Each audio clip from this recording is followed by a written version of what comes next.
ya autorizaron los segundos exámenes de recuperación, los cuales están programados desde el día lunes 4 y finalizan viernes 8.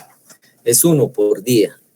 Entonces, hago del conocimiento esto porque automáticamente luego entramos en la semana de receso.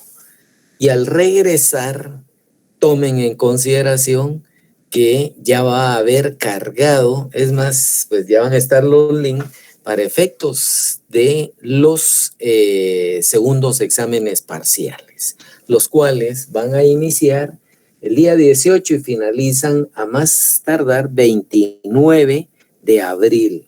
¿Por qué? Porque tendríamos luego 2 semanas de clases del 2 al 13 de mayo y luego entramos del 16 en adelante a exámenes finales, solo para que tomen en cuenta lo corrido que va esto. Entonces, por favor, para efectos del segundo examen parcial de Derecho Financiero, tomen en consideración todo lo abordado a el segundo eje de la actividad financiera de Estado. Es decir, todo lo relacionado con el presupuesto general de ingresos y egresos de Estado. Hasta ahí llegaría el segundo parcial. Y todo lo que es gasto público, nos vamos para material para el examen final. Entiéndase entonces que con Derecho Financiero se estuvo abordando por separado todas las ciencias que tienen relación con el derecho financiero, la misma independencia que tiene el derecho financiero y, por supuesto, el eje que tiene que ver con la actividad financiera de Estado, que se refiere a la planificación, ese segundo gran eje. Y esa planificación tiene que ver con, insisto, presupuesto general de ingresos y egresos de Estado. Pregunto, ¿alguna duda hasta ahí? Por mi parte, ninguna duda, licenciado. Gracias. Bueno. Todo claro, licenciado. Vaya, de acuerdo. Sí, no tengan pena. Si alguien tiene duda, por favor, este es el momento, porque después yo ya no me detengo. Ahora, ¿por qué estoy asumiendo una actitud que después no voy a dar mayor explicación? Yo no sé si se han percatado, pero únicamente se está asignando, únicamente para recibir las clases están recibiendo solo 30, 35 estudiantes casi siempre, y somos casi 80. Entonces, no me voy a poner a explicar a alguien que obviamente está bien una clase, pero casi que recurrentemente veo los mismos nombres y veo las mismas fotos. Entonces, no me voy a detener a explicar con alguien que, pues al final no es parte, ¿va? de una actividad de compromiso como tal. Hay por ahí un grupo que se examinó de forma extraordinaria. A 2 les he respondido. Tenemos por ahí el inconveniente que hay 2 personas, por favor, tomen en cuenta eso. Hay 2 personas que al final no aparecen dentro del listado oficial. Si por alguna razón, si por alguna razón estos estudiantes siguieran sin aparecer después del segundo parcial, sí va a ser necesario que de inmediato busquen cómo poder obtener pues una razón del por qué es que no están inscritos. Son 2 estudiantes que al final, dentro de la evaluación del examen del primer parcial, con el contenido de este curso que tiene que ver, como dije, para lo que es en última instancia el examen final, ya material de examen final. A partir de esto, podemos entonces ya establecer que el gasto público, veníamos con esa tercera vertiente del gasto público, al final debe de apreciarse el gasto como tal con un criterio exclusivamente administrativo, el cual tendría que limitar aquellos rubros inherentes al funcionamiento de los servicios públicos. Es decir, limitar. ¿Por qué?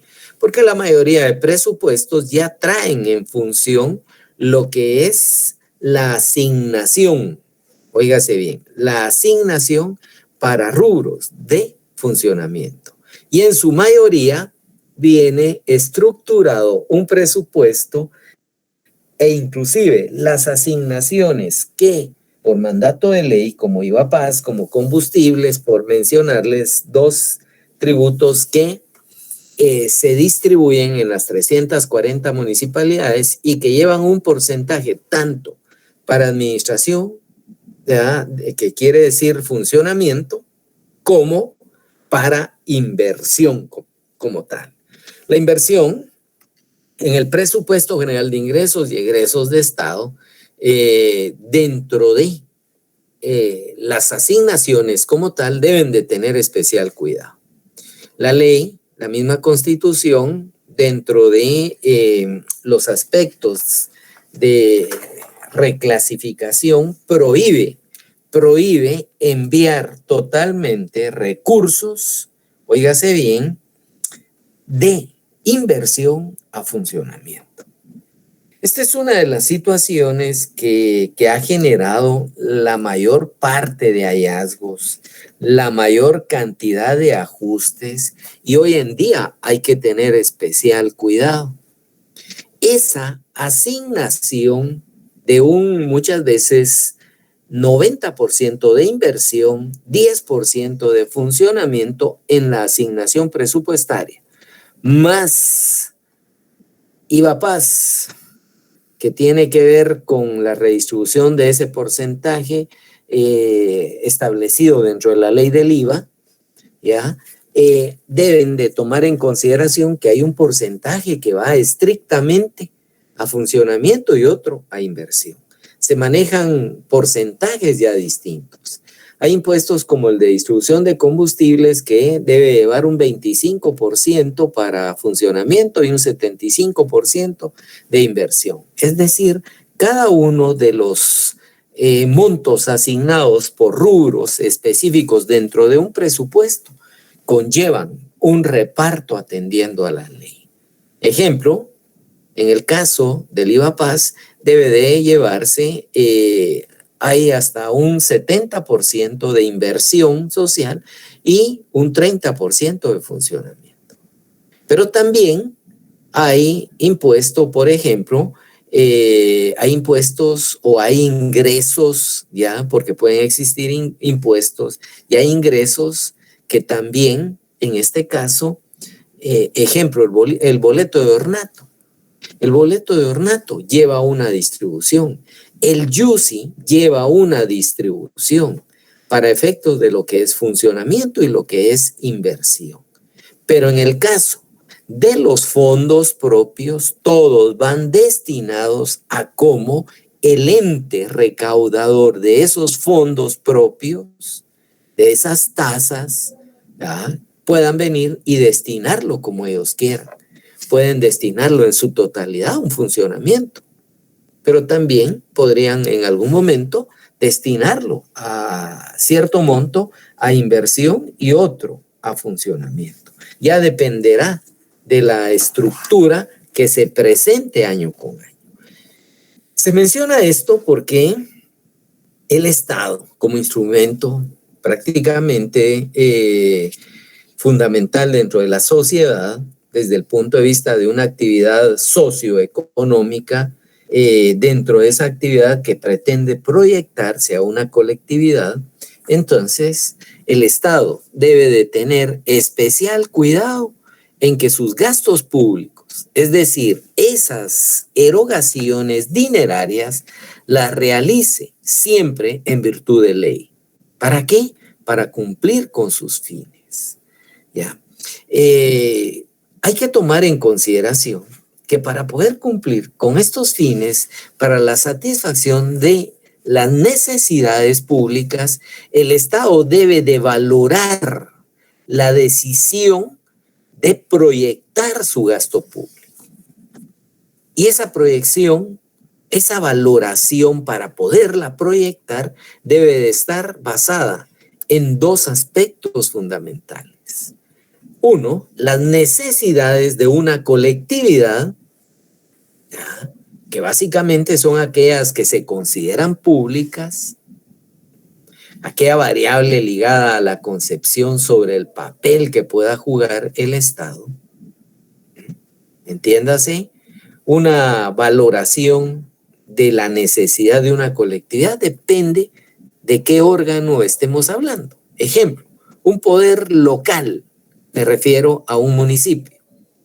En ese poder local, el alcalde y el consejo, en este caso, el consejo municipal, que es la autoridad máxima, a la hora de venir y generar su planificación de este gasto público, tendría que priorizar aquellas que el COMUDE impulsa en un momento determinado.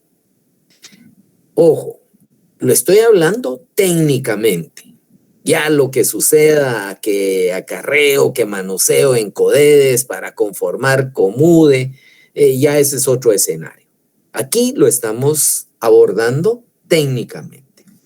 Entonces, la primera necesidad tendría que ir enfocada a esa selección que el ente administrador de esos recursos públicos proyecte y que esto sirva para que el Estado le dé cumplimiento a sus fines como tal. Y hay una segunda que hay que comparar la intensidad con la urgencia de esas necesidades. Es decir, de la primera, si estamos abordando aquellas necesidades, de ahí se desprende la intensidad o la urgencia que demande esa necesidad. ¿Para qué? Para poder evaluar la posibilidad material para satisfacerlas.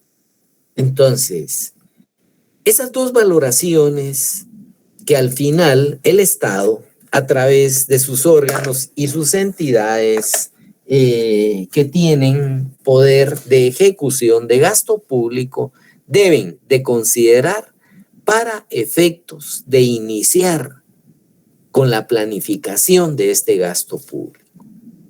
Los gastos públicos, entonces, ya de manera concreta, se van básicamente a adquirir por parte del Estado a través de aquellos instrumentos intermedios o aquellos factores que permiten establecer la distribución, ¿ya?, del mismo para efectos de poder consumir esos recursos, para gastarlos como tal.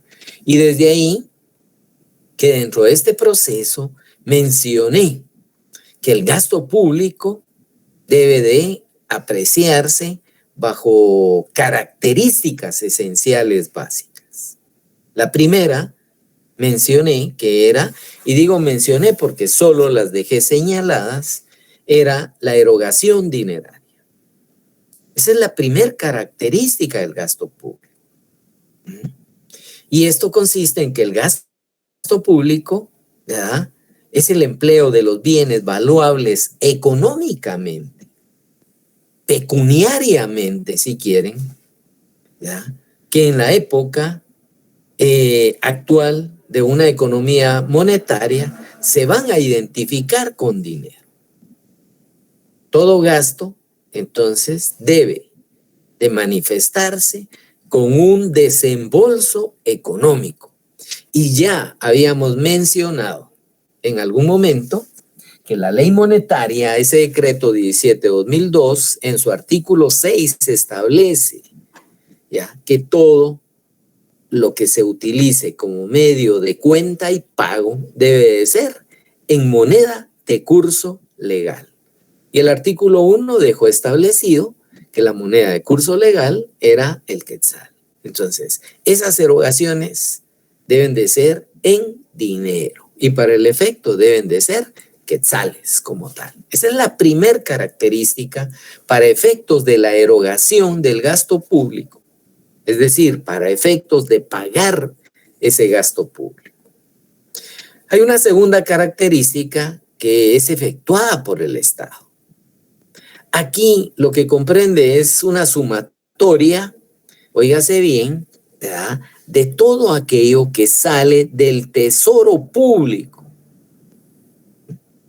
que al final es el empleo de la riqueza. Son gastos para la administración pública propiamente, aquellas entidades descentralizadas, autónomas, semiautónomas, para ellos va a salir ese recurso. Para ellos va a estar asignado ese presupuesto como tal.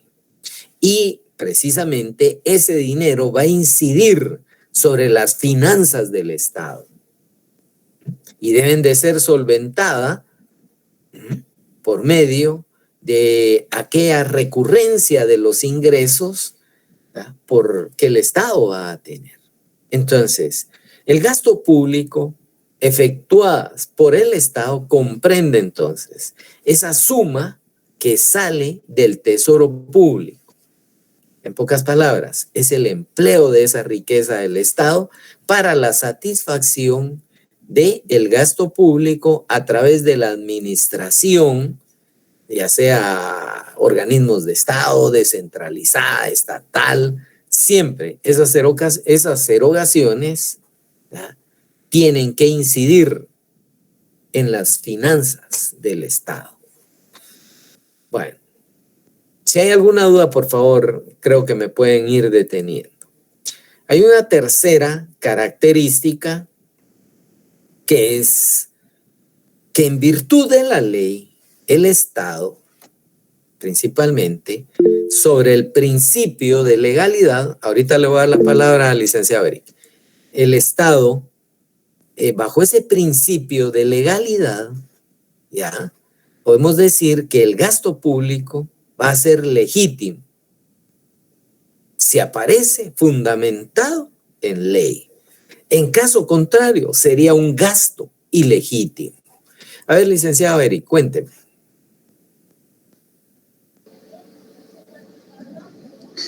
Sí, licenciado, buenas noches. Solo con una consulta y me da un poco de, ¿cómo se llama?, de duda lo siguiente. Por ejemplo, cuando en un año fiscal la recaudación es menor al proyectado y si la inversión pública es mayor a lo recaudado, ¿es en ese momento, licenciado, en el que se pueden utilizar los bonos del Tesoro o estoy equivocado? Sí, recuérdese que la captación de recursos, ya, que es lo que al final establece la misma ley orgánica del presupuesto, es de que si no se logra la meta respectiva, como dijimos que el presupuesto es ley, no queda más que el Estado tiene que venir y adquirir deuda pública. Y esa deuda pública, que se puede traducir en un crédito público que el Estado va a obtener, o a deuda pública, o el Estado se va a endeudar, pero al final es un crédito público el que le van a otorgar las entidades locales o internacionales. Desde ahí aparece entonces la opción de poder obtener, aquí ya viene, ¿verdad?, ingresos bajo créditos específicamente internos o externos. Y desde ahí, el Banco de Guatemala es que empieza a utilizar pagarés del Tesoro o bonos del Tesoro o letras, aquellas obligaciones que al final son las que van a soportar el respaldo de esa deuda pública. Ahora, aquí hay una situación importante, ¿no? Como es ley y no se alcanzó la meta de recaudación, el presupuesto no se puede disminuir, ¿ya? ¿Por qué? Porque en algún momento una de las funciones del presupuesto, que es aquello que el Estado primero, óigase bien, devenga, lo gasta y luego ve cómo percibe los recursos como tal. La mayoría de compañías privadas, dentro de su contabilidad, primero reciben y luego gastan. El Estado no. El Estado lo hace en sentido contrario. ¿Por qué? Porque tiene ley autorizada para ejecutar el gasto y luego vendrá la recaudación. Al no llegar a la meta, entonces, ya solo es de tramitar la deficiencia para cumplir con la ejecución presupuestaria, que es ley. No sé si le aclaro ahí, licenciado. Sí, licenciado, gracias. Bueno, bien. Entonces, siguiendo con las características o aquellos elementos básicos del gasto público como tal, pues mencionamos la primera, las erogaciones deben de ser dinerarias. La segunda, son efectuadas por el Estado. Y esta tercera que estábamos analizando es aquella en virtud de ley. Entonces, para poder ser respetuosos dentro de un Estado de Derecho, para poder ser respetuosos de ese principio de legalidad, la legalidad en cuanto al gasto es que en algún momento el gasto está autorizado, que era lo que en este momento le acaba de mencionar a Eric. Está autorizado, se ejecuta como tal, ¿ya? Y sin embargo, aquí viene, se ejecuta ¿por qué? Porque tiene ley que lo autoriza. Y eso es que el gasto público entonces va en virtud de ley, se puede ejecutar. En caso contrario, sería un gasto ilegítimo como tal. También hay que tomar en consideración que el gasto público en algún momento puede darse algún tipo de erogación imprevista, algún tipo de erogación urgente que el Poder Ejecutivo en algún momento realice sin autorización legislativa previa. Pero esto en algún momento, ojo, hay que tomar en consideración que en nuestro medio primero se declara un estado de calamidad para efectos de poder proceder en ese tipo de erogaciones. ¿Qué implica entonces? Se consideraría ilegítimo si no se llevara a que la ley constitucional 107, que es precisamente la ley de orden público, no nos permitiera que ante una emergencia, ante un estado de calamidad como el que ocurrió a principios del 2020, ¿ya? Concretamente en marzo del 2020, si mal no estoy, 16 de marzo, automáticamente, pues el presupuesto de ese año, en algún momento cuando se detecta la pandemia, se deben de tomar algunas situaciones emergentes. Y el Ejecutivo, que es el administrador, es quien administra un Estado en un momento determinado, debió de promover, que así lo hizo, el estado de calamidad. Y ese estado de calamidad permite entonces que el Congreso faculte al Ejecutivo para que pueda venir y ejecutar gasto público sin las formalidades que exigía el presupuesto general de ingresos y egresos de Estado. Entonces, bajo ese tipo de situación, el presupuesto pasa a ser ampliado. El presupuesto en algún momento empieza a denotar algunas situaciones críticas. ¿Por qué? Porque como tal, pues debieron de haber estado previstas, pero como fue algo totalmente un hecho fortuito, una situación a nivel mundial, de ahí es que en algún momento pues se puede como tal se puede como tal venir y establecer funciones básicas para ejecución de un gasto público sin autorización. Pero ojo, sin autorización por la calamidad. Pero luego debe de rendirle cuentas al Congreso de la República como tal, ¿ya? ¿Y por qué? Porque se está autorizando, se abre, como quien dice, la puerta para que entren y salgan sin llenar ningún tipo de formalidad por la emergencia. Y de eso, el desprendimiento de los famosos 80 millones de las Sputnik y las famosas alfombras mágicas que no quieren dar cuenta y razón y que, ojo, intentan trasladar como secreto ese contrato que al final es parte de los fondos públicos. Y todo fondo público dentro del presupuesto, porque ese va a ir a parar, el gasto va a ir a parar tarde o temprano, reportado en el presupuesto. No tiene por qué ser oculto.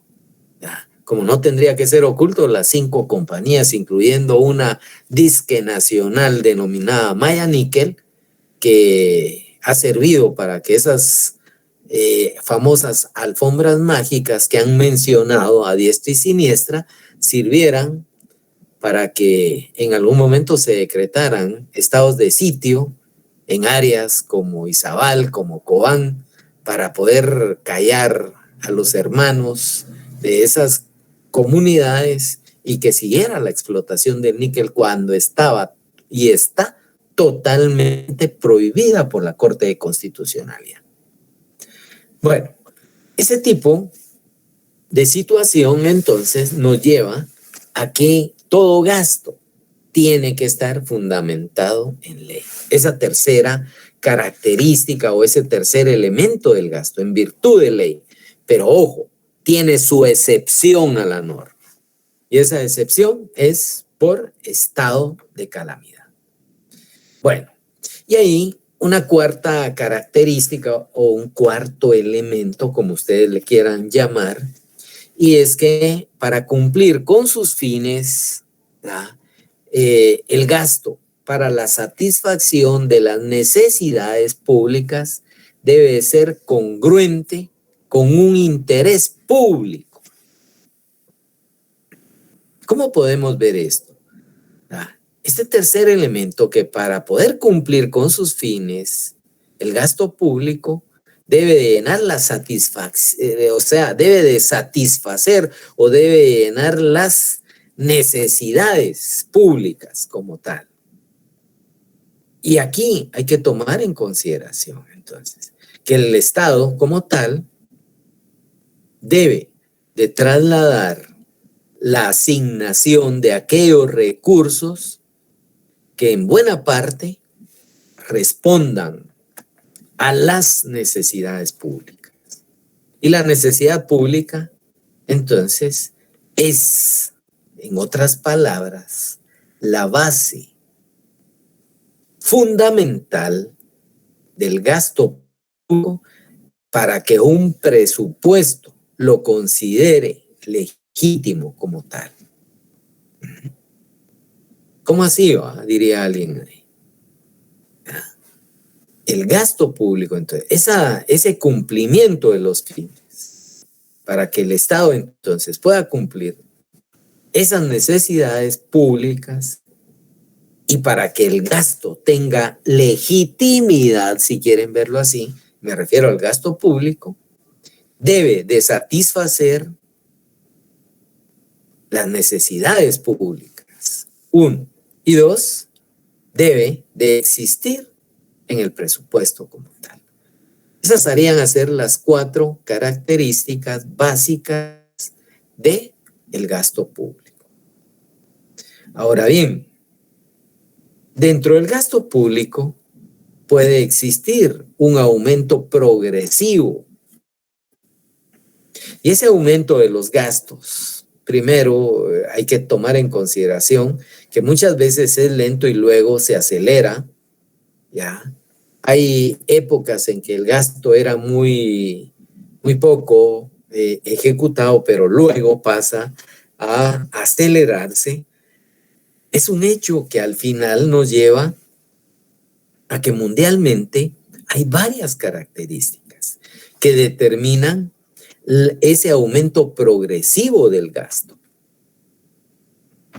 Y entre esas causas determinantes del aumento, podríamos decir, hay algunas que pueden ser aparentes y hay algunas que pueden ser reales. Vean, repito, en el aumento progresivo del gasto público, él mismo tenía una conducta inicial que era lento, pero últimamente se ha ido acelerando. Y una de las causas, hay varias causas, pues, o diversas causas, pero una de las causas determinantes de ese aumento tiene dos aspectos que le componen. Pueden ser aparentes o pueden ser reales. Una causa aparente del crecimiento del gasto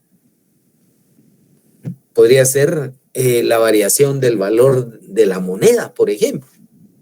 Teníamos un tipo de cambio de 7.50 y, ejemplo, se disparara a 10 por 1. Eso va a generar a que exista un aumento en el gasto público.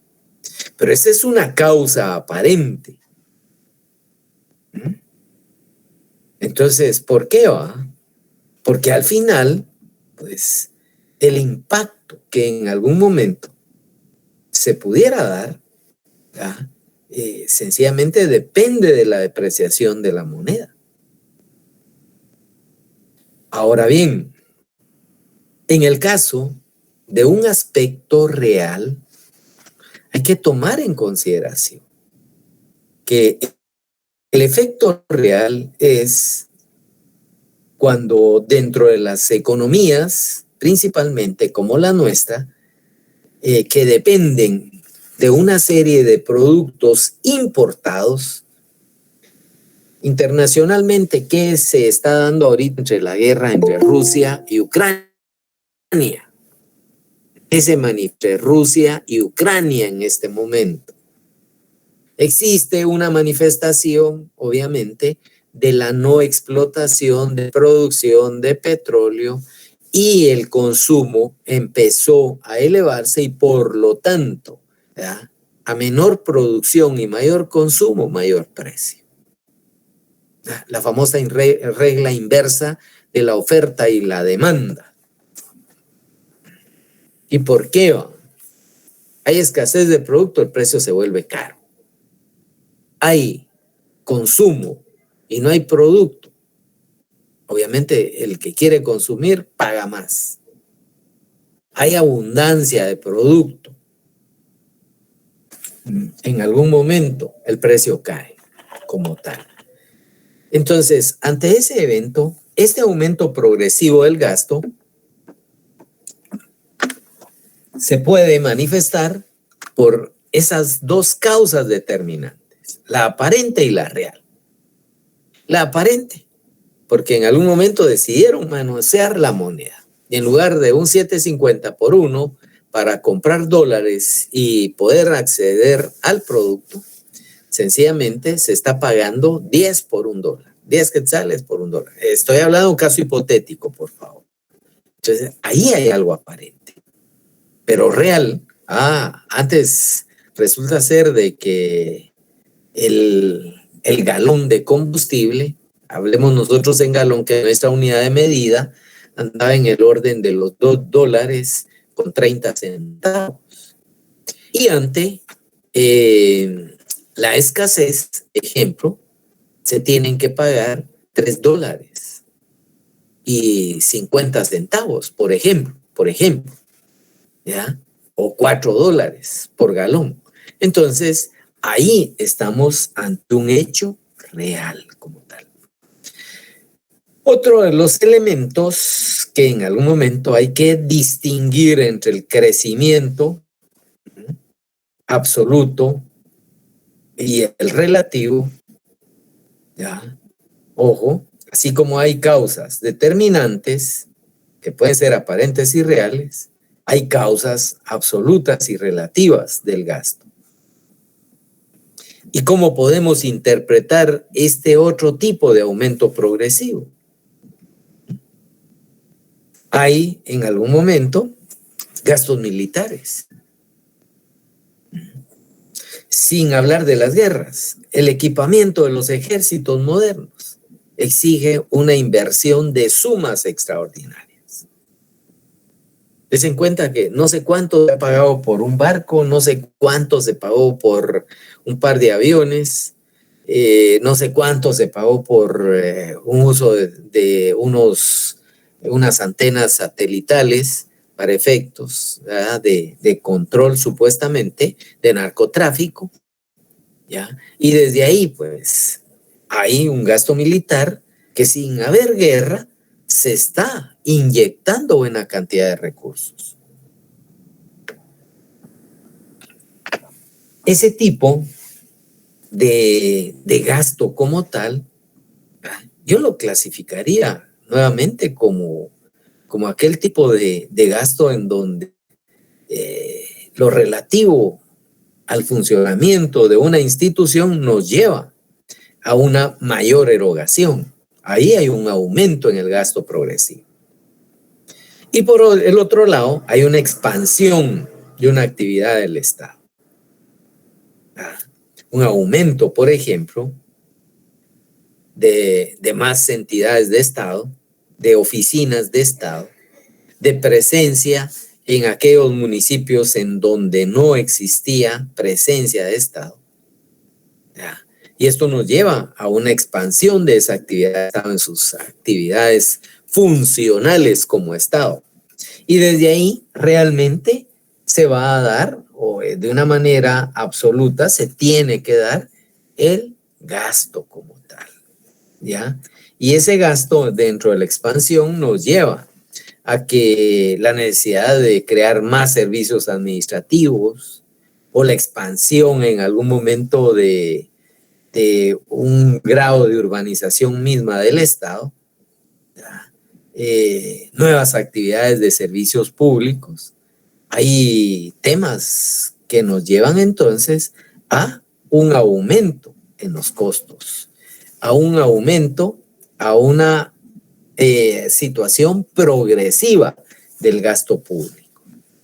Ese aumento en costos, dentro de los servicios, dentro de el costo de mercaderías en algún momento, dentro de la depreciación de moneda, va a incidir en aquellos presupuestos públicos. No importando a qué viene ese gasto, no importando si es por expansión, si es por un gasto militar, no importando si en algún momento se da por relaciones aparentes de depreciación de moneda o por incremento de costos, que es algo real, ¿ya?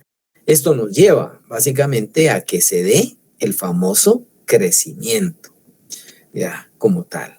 Ese crecimiento aparente del gasto público, entonces, en un momento va a ir variando según el criterio que se tenga para el registro de los gastos dentro del presupuesto. Y desde ahí también hay que tomar en consideración que ese aumento nos puede llevar a que si el Estado realmente va creciendo de población, hay aumento de actividades, esto sencillamente nos lleva a mayor desembolso. A grandes rasgos, estas son las características que nos pueden llevar a un aumento progresivo del gasto público desde aquella clasificación aparente o real, o desde aquella situación de crecimiento que pueda analizarse relativamente o absolutamente. Es un poco enredado a veces el poder trasladar este tipo de explicación. Sin embargo, pues estoy a la orden si hubiera alguna duda.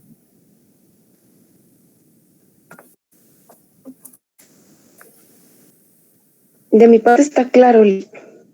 Bueno, yo creo que solo usted, los demás, o las demás han de estar haciendo la cena, o los demás los mandaron a traer el pan. Todo bien, Lic. Todo bien, licenciado, gracias. Todo está bien. Hay una clasificación. Bueno. Entonces, tenemos acá algunas situaciones que hay que tomar en cuenta, no solo aparte de esos elementos del gasto público, sino que también de ese aumento progresivo del gasto público, y esto nos lleva a que el gasto público tenga una clasificación. La clasificación es un criterio que al final permite evaluar aquellos gastos en moneda, aquellos gastos que pues en algún momento sean parte de una remuneración al personal o que sean aquellos gastos ordinarios para efectos de atender el desenvolvimiento del país, o aquellos gastos extraordinarios o aquellos gastos que en algún momento lleven una inversión como tal. Y desde ahí tenemos que tomar en consideración que la clasificación del gasto público nos lleva, primero que nada, a un criterio administrativo. Este criterio va a permitir que el gasto se pueda agrupar según los órganos que realicen la ejecución del mismo, es decir, el desembolso del mismo, las erogaciones, si quieren verlo. Están destinados sobre la estructura administrativa del Estado. Estos gastos pueden distribuirse de una forma de lo general a lo particular, por ejemplo, de los distintos poderes, ejemplo, legislativo, ejecutivo, judicial, y cada uno tendrá internamente cómo poder distribuirlo administrativamente. Me voy a quedar únicamente, a manera de ejemplo, con el poder legislativo.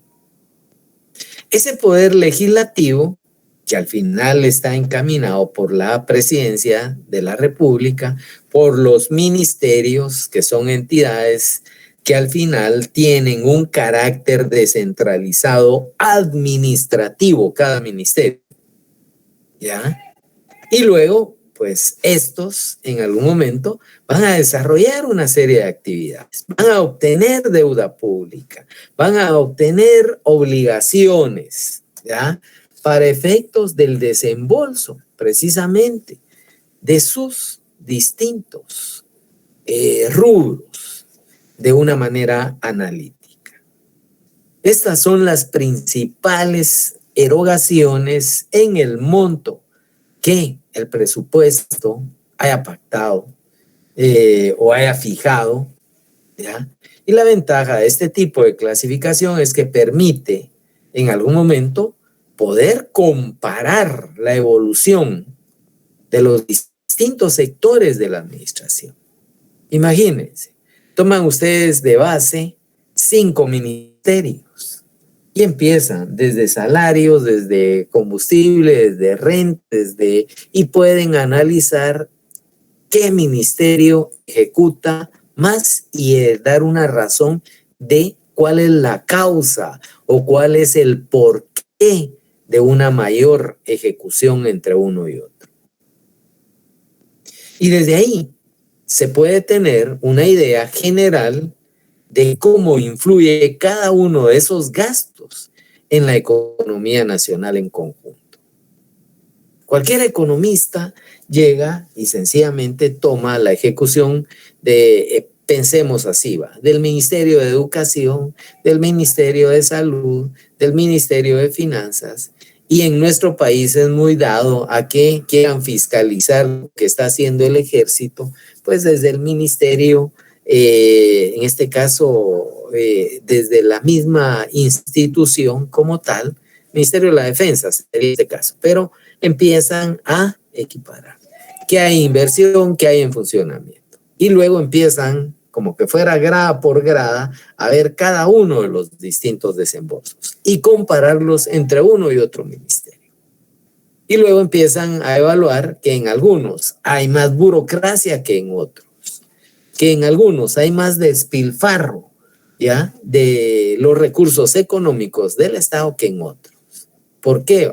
En algunos no es necesario tener alto grado de consumo de combustible. Por ejemplo, Ministerio de Educación no tendría por qué tener millones de millones invertidos dentro de lo que es el consumo de combustible.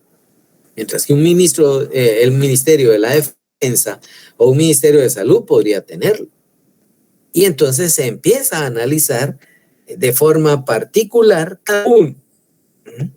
Y cómo esto influye precisamente dentro de la economía nacional.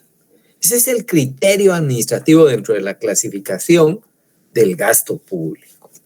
Hay un criterio económico. Y acá lo que se hace es tratar de generar una diferencia entre lo que es el funcionamiento y lo que es la inversión. Ese criterio económico nos lleva a que podamos integrar una infinidad de gastos operativos. Y por el mismo criterio económico nos lleva a poder evaluar ese gasto de inversión, a ver qué se está capitalizando dentro de la economía. ¿Cómo poder explicar en palabras sencillas para poderle agarrar al resto de los elementos de este gasto bajo el análisis del gasto bajo un criterio económico? Imagínense ustedes en casa. Ustedes en casa pueden tener como pareja, ejemplo, alguien viene, el esposo gana, si ustedes quieren, 10,000 y la esposa pues gana 15,000. Bueno, y los dos invierten, aquí ya viene, los 25 deciden cuánto para consumo, cuánto para recreación, pero cuánto para amortizar la vivienda si es que la estuvieran amortizando, y si no, cuánto para poder adquirir otra vivienda. Y ahí empieza a materializarse en porcentajes, que es sencillamente funcionamiento operativo, algo que lo único que genera es un bienestar emocional, mientras que la inversión genera un patrimonio para el futuro como tal.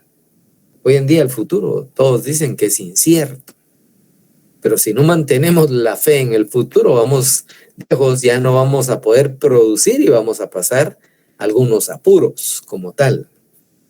Bueno, bajo este aspecto de criterio económico, los gastos de funcionamiento entonces, en el caso del Estado, son todos aquellos que el Estado realiza de una forma indispensable, es decir, le da prioridad para el correcto y normal desenvolvimiento de los servicios públicos. Pueden ser gastos, ejemplo, dietas, honorarios, pago a funcionarios. También podría ser en algún momento reparaciones menores. Y esas reparaciones menores, ejemplo, pintar o comprar 2 llantas, o llantas para vehículos, papelería, el pago de energía, pago de alquileres, ¿verdad?, por mencionarles algo. Entonces, este gasto, al final de funcionamiento, se considera como todo aquello indispensable para poder desenvolver, que el Estado se pueda desenvolver como Estado, como tal. Entonces, a partir de tenemos como tal, alguna situación indispensable para poder diferenciar la inversión también. Y la inversión va a ser toda aquella erogación que el Estado en algún momento pueda venir y generar para poder, en este caso, generar mayor desarrollo. Y desde ahí, viaductos, carreteras, puentes, hidroeléctricas, por mencionarles algo. Entonces, de ahí podemos visualizar que el motivo de este tipo de gasto es para que dentro del proceso de desarrollo, de infraestructura, de modernización de un Estado, se realiza como tal. Hay también, en algún momento, una clasificación con criterio económico que nos permite, ojo, no solo dejar el gasto desde un punto de vista operativo o de capital, o si ustedes quieren funcionamiento u operativo, o el gasto de inversión o de capital, pero hay otra clasificación, ¿ya? Es de que estos gastos de servicio, por ejemplo, ¿ya? Tienen en algún momento, pues, el pago, ojo, el pago de servicios por una cosa comprada. Y aquí hay algo importante, ¿va? Por el otro lado, se va a tener que no hay contravalor alguno cuando la erogación del gasto, en este caso, va enfocado a lo que es el funcionamiento.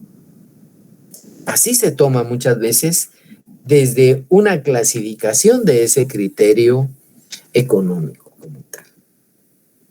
Bueno, de ahí podemos entonces ya establecer que el gasto público como tal, pues, dentro de las finanzas, va a ser una de las terceras vertientes que para efectos de su ejecución, para efectos de su registro, debe de observar el respeto hacia lo que es la ley de compras y contrataciones, la ley de contrataciones de Estado, disculpen, la ley de contrataciones de Estado. Bueno, teniendo entonces este gasto, que al final se constituye como gasto público, nos puede llevar a que exista en algún momento algún crecimiento.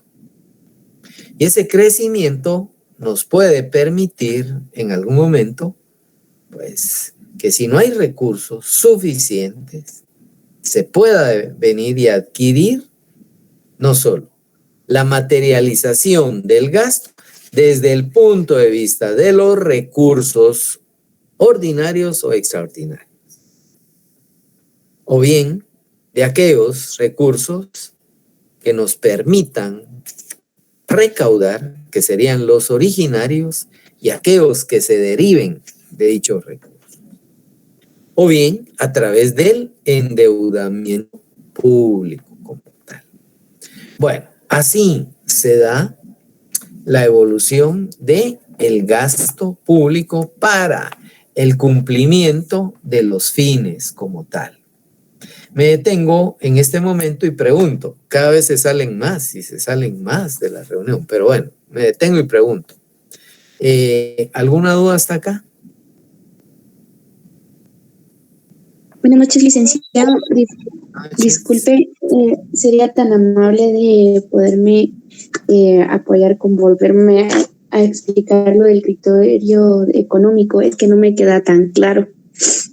Bueno, vea pues, el gasto que tiene el Estado, es decir, ese gasto público, desde la clasificación, desde un criterio económico, la gran diferencia que enmarca es cuando se direcciona a un funcionamiento o a las operaciones de Estado, que es una misma, o cuando se direcciona hacia lo que es la inversión, que al final algunos técnicos le denominan el gasto de capital.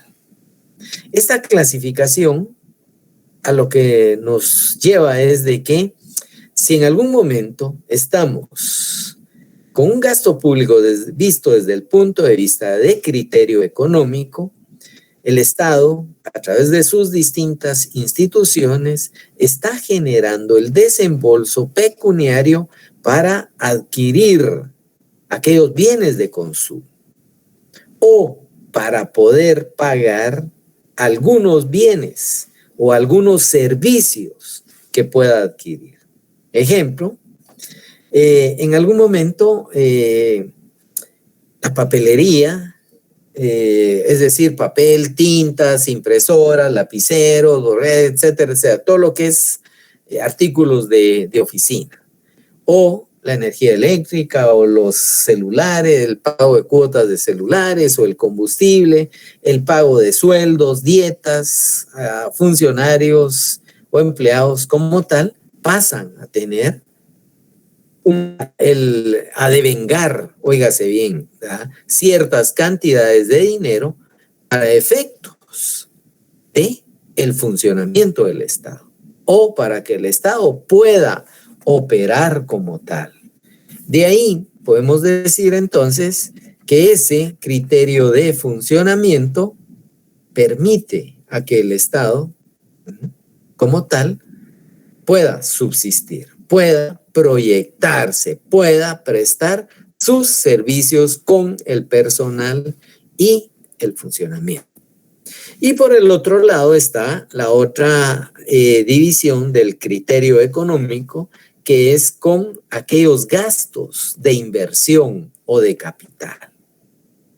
Estos gastos de inversión o capital son aquellos desembolsos que el Estado va a realizar para efectos del patrimonio, o sea, para el incremento directo, si quiere verlo así, del patrimonio público. Es una serie de pagos que realiza, pero ojo, ¿por qué? Por la construcción de alguna hidroeléctrica, de algunas carreteras, de algunos puentes. Ojo, aquel tipo de inversión destinada a obra gris, por un lado, ¿ya? Pero también hay gastos de inversión social. Y la inversión social es precisamente trabajar duro por la fuerza de trabajo de este país. Ahí se está invirtiendo en una sociedad, en proyectos de capacitación, en proyectos de desarrollo. ¿Ya? Ahí quedaría ese criterio económico. Insisto, técnicamente, penosamente y en la práctica existe una serie de manoseo de situaciones que es lo que en última instancia genera que no se cumpla con el cometido del gasto público como tal, en cualquiera de sus dos funciones. Espero aclararle ahí, licenciada Yanely Cecilia. Sí, gracias, licenciado. Muy amable. Bueno. ¿Alguien más, señores?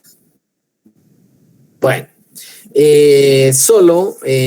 vamos a dejar acá lo del tema del gasto público, porque tenemos automáticamente que establecer control para el hecho precisamente de lo que continúa con el derecho financiero de este país. Sin embargo, aprovechando, pues se quedó un buen grupo, sigue siendo minoría. Vuelvo a reiterar, el examen, aparte de las ciencias que tienen estrecha relación con el derecho financiero y las ramas estas que cada una le aporta más de algo al derecho financiero, más el presupuesto general de ingresos y egresos de Estado, es el contenido objeto de estudio para el segundo parcial. Ya lo decía, la próxima semana van a hacer exámenes de repasada todos los días y por lo tanto ya no tenemos mayor, oígase bien, mayor contenido para el parcial, segundo parcial. Y los segundos parciales, al volver de Semana Santa, del 18 al 29 van a estar programados. Ya envié el calendario, estoy nada más pendiente que me lo autoricen para poderlo publicar. Pregunto, ¿alguna duda? Ninguna duda, licenciado. Gracias. No, bueno. No. Entonces, Licenciado, muy buenas noches. Buenas noches. Fíjese que tal vez es un poco fuera del tema de la clase, pero fíjese que mi nota no aparece. Yo fui de las que me